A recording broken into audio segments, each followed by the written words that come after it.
Welcome back. Now, it's the new initiative which is expected to free up 30 million GP appointments each year. Now, from today, pharmacists are going to have the power to prescribe medication to patients without them having to see a doctor first. Following the news, community pharmacist Katie Pickles is joining us now to reveal how the scheme will work. Welcome to This Morning. Lovely to see you. We touched on this quite a bit yesterday. We had the Prime Minister in yesterday. For those who aren't aware, explain exactly what is the Pharmacy First scheme.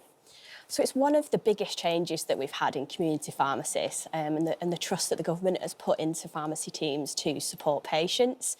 Essentially, it's just building on some of the skills and the advice that we've already been providing for a number of years. But it will give pharmacists the power to supply prescription-only medicines for 7 common conditions which can be treated within the GP. I'm going to talk about them 7 conditions in just a second, but listen, I completely understand pharmacists do an amazing job. They really do. Hell of a lot of training that goes into becoming a pharmacist, but there are a lot of people out there that are a little bit awkward about going to their pharmacist to talk about certain conditions and things like that. So these 7 conditions that have been authorised for pharmacists to prescribe for, what are they, and are they as common as we think they are? Yeah, so they are things that we've already in pharmacy been offering advice for a number of years. But in the past, we've only been able to provide advice or offer the sale of an over-the-counter medicine. Or in more serious cases, we've had to refer back to the GP.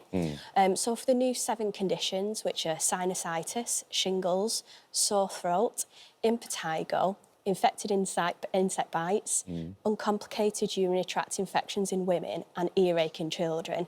There's a lot there, but certainly they are things that when people are feeling unwell, they can be quite easily treated in the pharmacy, and we can supply prescription-only antibiotics and antivirals for those, really freeing up the GP appointment. Certainly about access as well. It's usually a lot easier to get into pharmacy than at the minute it is. Yeah. And I think there's that thing, isn't there, about, like, your local pharmacy. You know, you always, like, going back from when I was a kid, like, I had a relationship with my local GP, and then you'd go to the pharmacy after for the antibiotic. Get the lollipop. And it would be the same people and those familiar faces. So a lot of people do feel that they have that familiarity with their local pharmacy, don't they?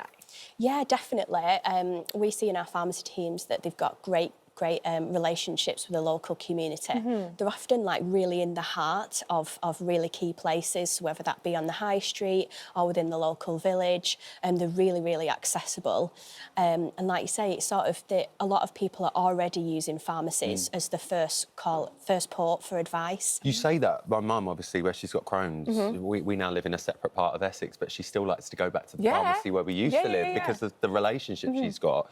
And pharmacists work incredibly hard anyway. This is fantastic that potentially, and I say potentially because we've got to see the data, that 30 million GP appointments are now going to become more freely available, fingers crossed, to people. But what pressure does that put on you guys in store? Because my understanding that this is a just walk-in situation. Do you need to book an appointment with your pharmacist?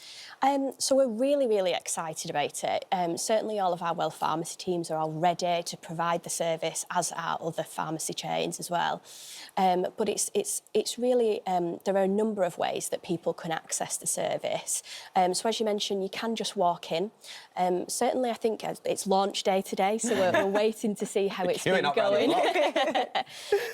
Certainly in the early weeks, it might be that there is a short wait to see the pharmacist, or the consultations might be a little bit longer, just as the teams get to grips with what the service would be. It's a new system. Yeah. So everyone needs a bit of patience up front. Yes. This is, like you said, you're excited about this. This is actually already doing really well in Scotland, isn't it? Yeah, definitely. So in Scotland, they already have a Pharmacy First service. And Wales also have something similar called the Common Ailment Service. Right. Really, really well received by all the people that are accessing it, and also the GP teams as well. So it's a real vote of confidence from the GP teams when they're actually signposting and referring people to pharmacy for these conditions. And we're obviously not, this isn't trying to push people not to go and see your GP, because there are a lot of conditions that you should be still trying to get to see your GP for. When it comes down to the pharmacists, on their system, do they have a similar or the same system to what the GP would have? So for argument's sake, if a child with an earache needs antibiotics, but they may already have a might have had a funny turn with a certain antibiotics, which is on their NHS record. Would you guys have access to things like that? Yes, we do. We Right. do have access to the patient's record, and we'll also check if they have anything like allergies.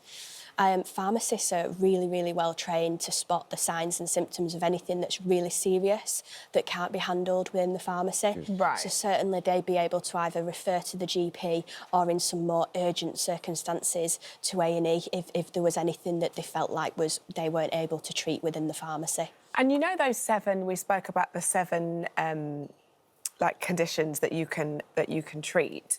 Are those things that you would already be seeing? You know, like sometimes I will go into a pharmacy and say, my little one's eye's a little bit infected. I'm not sure if it is. And I've always sort of done that anyway. Is there anything here on the shelf, or it might be this or it might be that? Are those things that you typically see anyway? Yeah, we see a lot of them already. Like I said, people often use pharmacy as the first port of call for advice. So what it has been a little bit frustrating in the past when we've been offering consultations, there's only so far we've been able to go. Of course, 'cause you couldn't prescribe. And then it has been frustrating for people who might feel like they're being passed between healthcare providers if they've had to go to the GP. But now this means that we'll be able to treat them within pharmacy, so it'll be really quick and easy for them to get treatment. Good. Well, I mean, that's exactly what we want to hear. I mean, like we say, go and see your GP if the condition is a lot worse. Even if it's something like one of these ailments and you can still get them with your GP, great, but the pharmacy is there. You can do this now. Hopefully this will free up that space. And do you know what? I've got to say, I love a walk about a pharmacy. Oh, there's whenever I go nothing abroad, foreign chemist, I'm like, oh, I man. know. What is it about that? I know, I My just best love it. friend, Lois, is obsessed with pharmacies. My favourite Wherever we thing go, to do. oh, I've got to check out the Yeah, pharmacy. I've got to go and have a look in the pharmacy. Good luck. I hope Real. it's not as Thank busy as you. you're expecting Great. it to be. There you go. Well done. First this morning. Lovely to meet you, Kate. Thank Take you. care.